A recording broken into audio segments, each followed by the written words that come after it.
अरे वाह, वैसे मोहन ने तो कितनी अच्छी फसल उगाई है। अभी तो वैसे मोहन का कोई काम भी नहीं है। मैं ऐसा करता हूँ, इसकी आज की मजदूरी देकर मैं इसे यहाँ से निकाल देता हूँ और इसे 2 महीने की मजदूरी भी नहीं दूंगा। अरे मोहन, ये लो तुम आज की मजदूरी, और तुम्हें अब कल से आने की कोई जरूरत नहीं है। लेकिन सेठ जी, आप अचानक से मुझे घर से क्यों निकाल रहे हैं? क्या मुझसे कोई गलती हो गई है मालिक? नहीं मोहन, तुमसे कोई गलती नहीं हुई है, बस मेरे पास अभी कोई काम नहीं है। जब मेरे पास काम होगा तो मैं तुम्हें जरूर बुला लूंगा।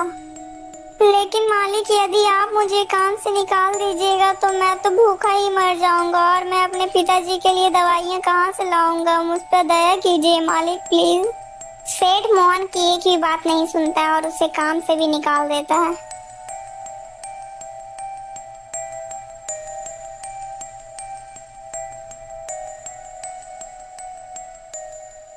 अरे बेटा, आज तुम खाली हाथ ही आए हो। आज तुमने तो घर का राशन लाया भी नहीं। हाँ, मुझे माफ कर दीजिए, अब मैं आपके लिए कुछ भी नहीं कर सकता। लेकिन बेटा, आखिर क्या बात है? तुम इतना परेशान क्यों हो? फिर मोहन अपनी सारी कहानी अपनी माता को सुनाता है। अब आप ही बताइए माँ, मैं कहाँ काम करूँ? मैं किसके सामने हाथ फैलाऊं? मैं किसके यहाँ काम करूँ?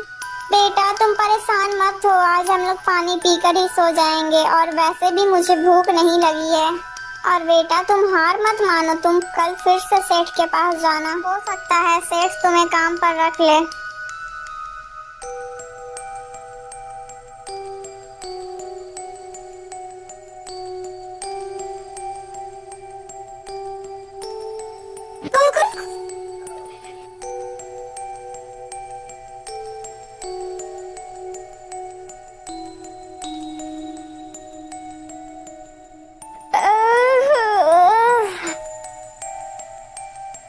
अरे सेठानी जी, जरा आप मेरे लिए नाश्ता तैयार रखना, मैं जरा खेतों की तरफ से घूम कर आता हूँ। ठीक है सेठ जी, आप अच्छे से जाइए, मैं नाश्ता तैयार रखूंगी। सेठानी की यह बात सुनकर सेठ घर से निकल पड़ता है। तभी वो बाहर देखता है कि मोहन घर के बाहर ही खड़ा है। अरे मोहन, तू इतनी सुबह सुबह मेरे घर के बाहर क्या कर रहा है? मालिक, मैं आपके पास ही आया था। मालिक, यदि मुझसे कोई भूल हो गई हो तो मुझे क्षमा कर दीजिए मालिक। अरे मोहन, तू तो कितना बेशर्म है रे। मैंने तुमको कितनी बार कहा है कि मेरे पास तेरे लिए कोई काम नहीं है, फिर भी तू मुंह उठा के बेशर्मों की तरह चलाता है। मालिक, मुझे शर्म तो आती है, लेकिन जब मैं अपने बूढ़े माता पिता को सिर्फ पानी पीते हुए सोते देखता हूँ तब मुझे इसका अपमान कुछ भी नहीं लगता है। लेकिन मैं तुम्हें कोई काम नहीं दे सकता, चल भाग यहाँ से। इसी प्रकार कई दिन गुजर जाते हैं। सेठ मोहन को भला बुरा कहकर उसे वहाँ से भगा ही देता है। लेकिन सुबह होते ही मोहन फिर से काम मांगने के लिए सेठ के घर पर पहुँच जाता है। लेकिन मैं तुझे कोई काम नहीं दे सकता, चल भाग यहाँ से। हे भगवान, मैं तो इस मोहन के बच्चे से परेशान हो गया हूँ, लेकिन यह तो सुधरने का नाम ही नहीं ले रहा है। मैं ऐसा करता हूँ कि यहाँ कल सुबह होने से पहले मैं अपने रिश्तेदारों के घर चला जाता हूँ, तभी मैं इस मोहन से अपना पीछा छुड़ा पाऊंगा।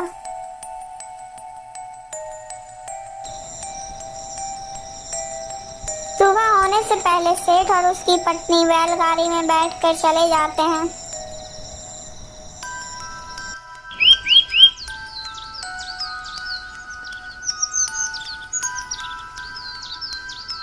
उधर मोहन रोज की तरह सेठ के घर आता है सुबह। तब वो देखता है,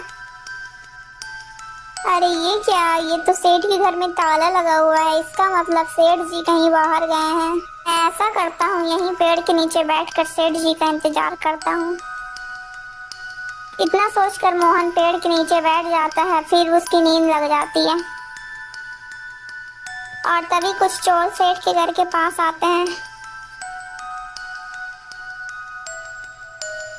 अरे लल्लन, आज तो सेठ घर पर है भी नहीं, ये अच्छा मौका है। चलो आज सेठ की तिजोरी पूरी गायब कर देते हैं। चोर जल्दी से एक पत्थर उठाता है और ताले को तोड़ने लगता है।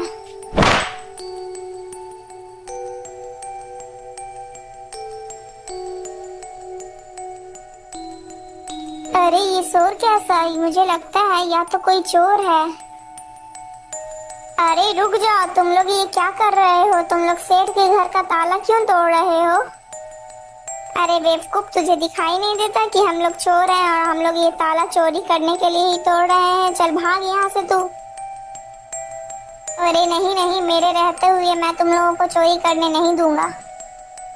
अच्छा तो तू हमें चोरी करने से रोकेगा? रुक, मैं तुम्हें अभी मजा चखाता हूँ।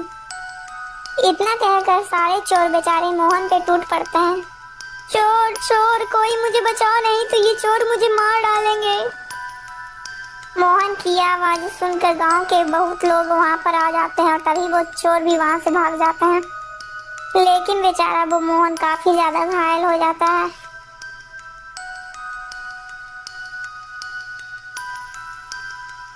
अरे सेठानी जी, हमें तो यहाँ कई दिन गुजर चुके हैं, चलो अब हमें घर वापस जाना चाहिए।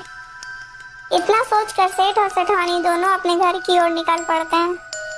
इतना सोचकर सेठ और सेठानी दोनों अपने घर की ओर निकल पड़ते हैं।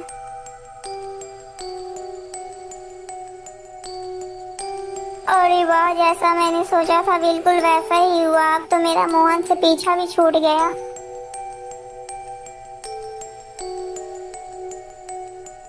लेकिन ऐसा कैसे हो गया? मोहन तो आज भी नहीं आया। मोहन इतनी जल्दी हार मानने वाला तो नहीं है। लेकिन वो आया क्यों नहीं? कहीं वो किसी मुसीबत में तो नहीं पड़ गया? चलो चलकर देखता हूँ मैं। इतना सोचकर सेठ गांव की तरफ निकल पड़ता है। अरे मदन भाई, मोहन कहीं दिखाई नहीं दे रहा है, वो कहाँ गया है? अरे सेठ जी, मैं आपको क्या बताऊँ, आप तो बर्बाद होने से बाल बाल बच गए हैं। क्या मतलब? तुम्हारा कहने का क्या मतलब? मैं कुछ समझा नहीं।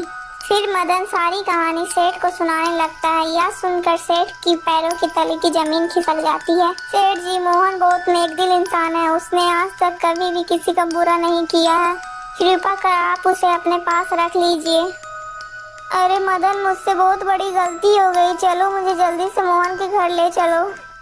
सेठ जैसे ही मोहन के घर पर पहुंचता है तब वो देखता है कि मोहन बहुत घायल अवस्था में अपने चारपाई पर पड़ा हुआ है। मोहन, मुझे माफ कर दो, मैंने तुम्हें बहुत तकलीफ दी। जिस इंसान को मुझे गले लगाना चाहिए था मैंने उसे ही तकलीफ दे दी। हो सके तो मुझे माफ कर देना मोहन। अरे सेठ जी, आप माफी क्यों मांग रहे हैं? यह तो मेरा फर्ज था। मोहन, तुम कल से मेरे पास आ जाना, मैं तुम्हें अपना विशेष अधिकारी बनाऊंगा। फिर सेठ मोहन की माँ को 500 रुपए दे देता है और अगले ही दिन से मोहन को सेठ अपना विशेष अधिकारी बना देता है। दोस्तों, आपको इस कहानी को देखकर क्या शिक्षा मिली कमेंट में जरूर बताइएगा। और हाँ दोस्तों, इस वीडियो का पार्ट 1 देखने के लिए हमारे चैनल में आइएगा जरूर। दोस्तों, अगर आपको ये वीडियो अच्छी लगी तो प्लीज वीडियो को लाइक करके चैनल को सब्सक्राइब कर दीजिएगा। दोस्तों, इस कहानी से हमें ये शिक्षा मिलती है कि हमें हमेशा ईमानदारी ही करनी चाहिए, कभी किसी का पैसा नहीं रखना चाहिए हमें। और दोस्तों, हमें कभी गरीब को गरीब नहीं समझना चाहिए, वो हमारे कभी कोई भी काम आ सकते हैं। दोस्तों, वीडियो अच्छी लगी तो प्लीज़ वीडियो को लाइक करके चैनल को सब्सक्राइब जरूर से कर लीजिएगा दोस्तों। और हाँ दोस्तों, ऐसी और कहानी देखने के लिए हमारे चैनल के साथ जुड़े रहिएगा।